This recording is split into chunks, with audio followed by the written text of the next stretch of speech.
Salvador, napaiyak sa galit sa pagkaaresto kay former President Rodrigo Duterte. Hindi nakapagtimpi ang aktor at senatorial candidate na si Philip Salvador ng matanong tungkol sa pagkakaaresto kay dating Pangulong Rodrigo Duterte ngayong umaga, Martes 11 ng Marso. Sa kanyang pagdating mula Hong Kong sa Ninoy Aquino International Airport, NAIA, Terminal 3.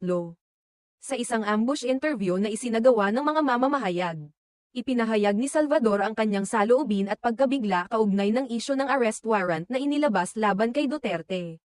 Ayon kay Salvador, hindi ipinakita sa mga abogado at doktor ni Duterte ang arrest warrant na nag-udyok sa kanyang pagkakaaresto.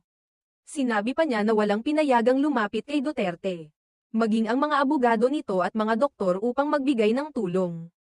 Walang makalapit sa kanya, ultimo mga abogado niya, ni isang doktor man lang para palapitin sa kanya. Wala, ang pahayag ng aktor. Malinaw ang kanyang